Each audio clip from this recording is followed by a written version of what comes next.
I've always seen these kinds of renders and wondered how they were done.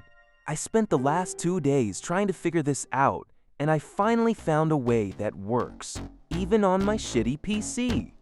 The modeling. So, first, let's add 3 metaballs. Arrange them like this, making the one in the middle smaller than the others. And just like that. That's it. That's it. Now, for the animation. I'll start by adding a keyframe for all the balls at the last frame. Then, go to the first frame, press Alt-G to reset their location, and add another keyframe. Now, when you play it, it looks like a single drop dividing into 3, just like a serum. To add more detail, let's create an impact effect. Add a keyframe just before they fully separate. Move forward a few frames, then drag them back slightly towards the previous position and keyframe it. For an even better look, scale the balls on the Z-axis at the moment of impact, and then return them to their original scale. This creates a squeezing effect, and that's it for the animation.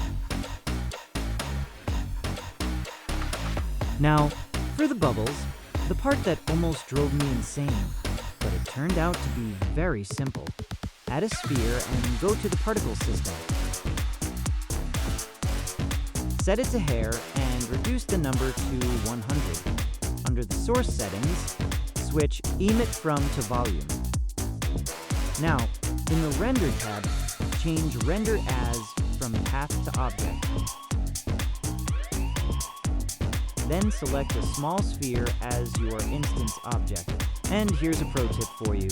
To make the motion look smooth and professional, make sure to go to the metaball settings and lower the resolution for both the viewport and render. This will give your serum that high-quality liquid look instead of being blocky.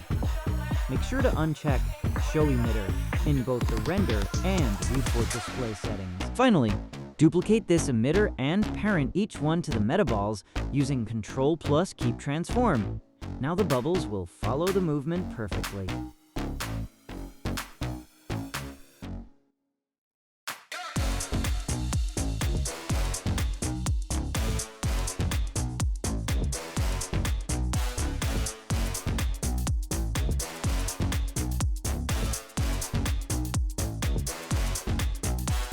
Now for the shading.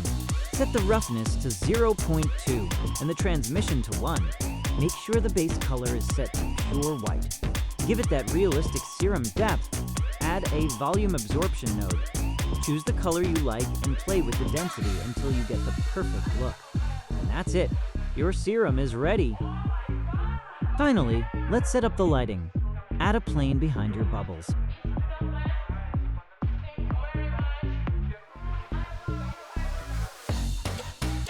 In the shader editor, add a gradient texture and plug it into the emission color socket of the principal BSDF.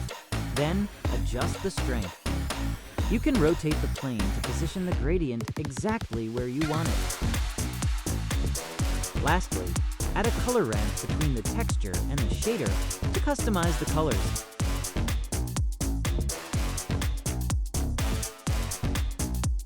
And there you go. A professional serum render on a budget PC. To push the realism even further, let's add some extra details to the bubbles. After they separate, you can add those tiny secondary bubbles by duplicating the emitter sphere. Play around with the scale and rotation until you get a natural look. Finally, add some subtle camera rotation to match the energy of the movement. And that's it. We've officially finished our serum animation.